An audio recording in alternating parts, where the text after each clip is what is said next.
Akkam jirtan baga nagaa walitti deebine an Abdullah Siraaj. Barmoonni keenya har'aa kan irratti xiyyeeffatu seerluga afaan Oromooti. Dheengadda kan baranne hiikaa jechoota afaan Oromooti. Hiikaan jechoota afaan Oromootii fi seerlugni takkaahu giraamarri afaan Oromoodhaa garaagarummaa akka qabu ni beeytan jedheetiniin amana. Barmoonni keenya har'aa seerluga afaan Oromooti. Dheengadda tokko hanga sadii seerluga afaan Oromoodhaa isin barsiiseetiniin ture. Afraffaa irratti ibsa xumura sababaa yookaan adverb of reason ka jedhu barannaa jechuudha. False. Ibsa xumura sababaa. Kana jechuun maal jechuudha?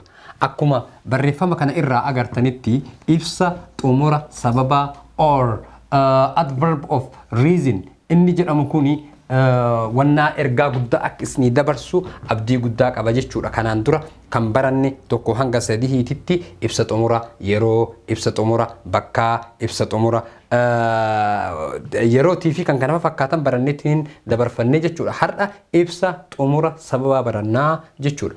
Ibsa xumura sababaa jechuun maal jechuudha? Ibsa xumura sababaa jechuun maal jechuudha?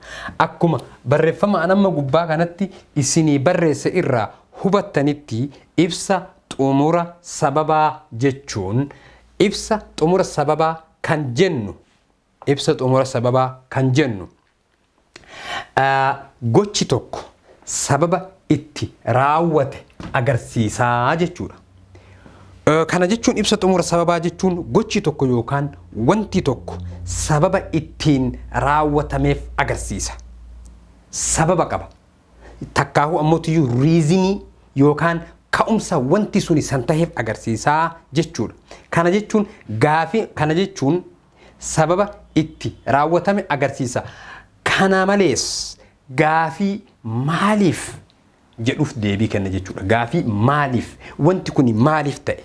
Gaafii maaliif jedhuuf deebii kennaa jechuudha. Fakkeenyaaf nama tokko yoo dhahe maaliif dhahe? Wanta tokko yoo darbatteetiin hin jedhe maaliif darbatte? Wanta tokko yoo yakka tokko raawwatte maaliif yakka kana maaliif raawwatte?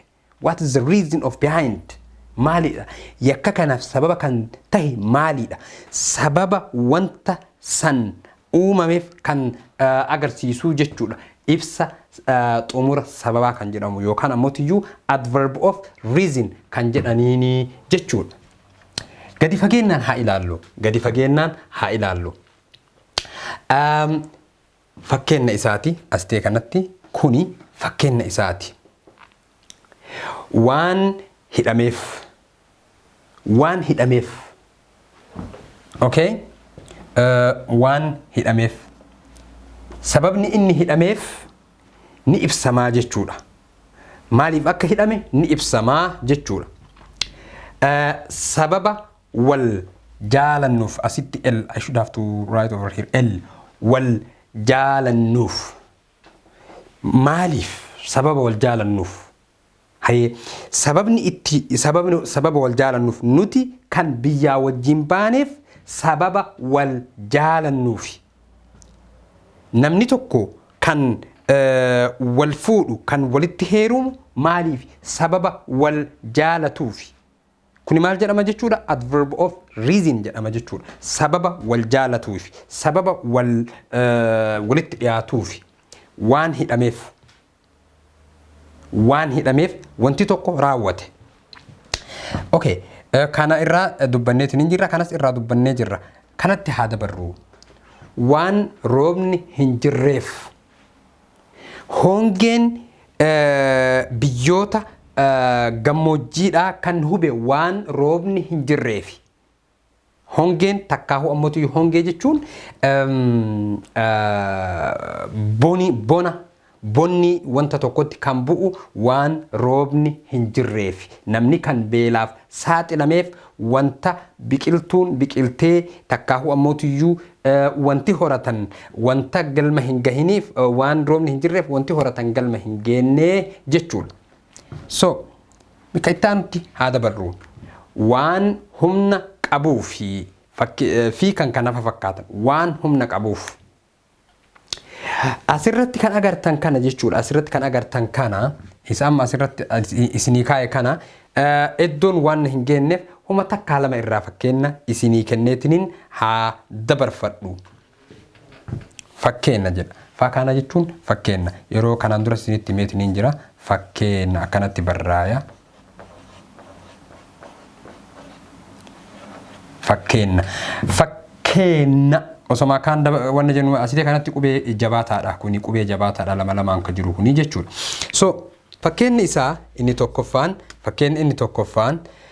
biqiltuun kun waan rooba dhabeef goge. Sababni biqiltuun kun gogeef maali? Waan rooba dhabeef. Asite kanatti lafa isinii kaa'ee jira waan rooba dhabeef. Ibsi xumura sababa maal ta'e jechuudha amma waan rooba dhabeef kan jedhu kuni ibsa xumura sababaa tahaa jechuudha. Sababa roobni hin jirreef biqiltuu kun goggoge. Lammaffaa fakkeenyi inni lammaffaan leenci waan humna qabuuf sodaatama. Sababni leenci sodaatamuuf maali?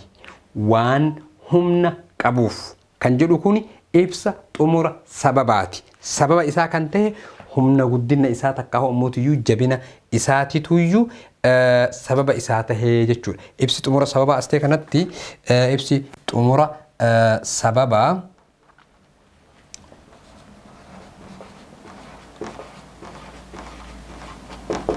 ibsa xumura sababaati waan humna qabuuf kan jedhu kuni jechuudha.